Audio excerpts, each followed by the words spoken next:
এই মুহূর্তে রয়েছি আমরা ৫১ সতীপীঠের অন্যতম এক সতীপীঠ কালীঘাট মন্দিরের সামনেই নতুন রূপে সেজে ওঠার পরে কালীঘাট মন্দির আপনারা দেখতে পাচ্ছেন।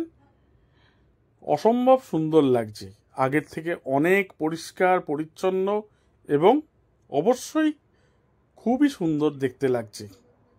এই যে কালী মন্দিরের চূড়াটা দেখা যাচ্ছে কালীঘাটের। আজ মঙ্গলবার, প্রচুর ভিড়, মানুষ এসছে, কারণ শনিবার ও মঙ্গলবার এখানে মানুষের ভিড় লেগেই থাকে, অন্যান্য দিনের তুলনায় একটু বেশি।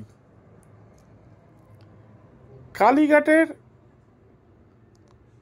ব্যাপারে বলতে গেলে আপনাদের জানাই, সতীর এখানে ডান পায়ের 4টে আঙ্গুল পড়েছিল কথিত আছে, তাই এটা ৫১ সতীপীঠের অন্যতম সতীপীঠ একটা।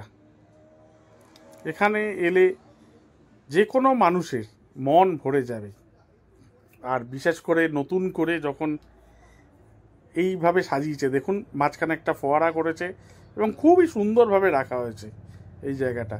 আর এই যে দোকানগুলোকে সুসজ্জিতভাবে একদম নিয়মিত পরিষ্কার পরিচ্ছন্ন করে এই দোকানের সামনের চত্বরটা, এবং খুব সুন্দরভাবে এখানে দোকানগুলো হয়েছে।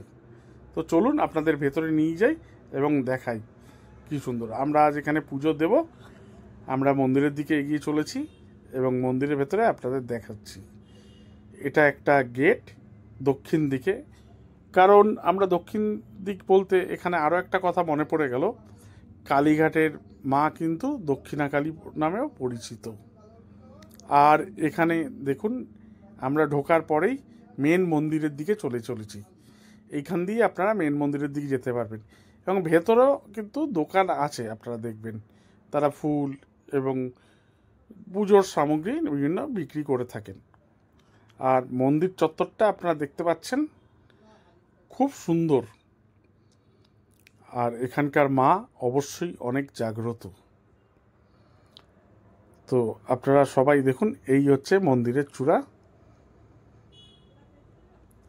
তো আশা করি সবার খুব ভালো লেগেছে এই ভিডিওটা। সাবস্ক্রাইব করবেন এবং চ্যানেলের পাশে থাকবেন সবসময়। ধন্যবাদ।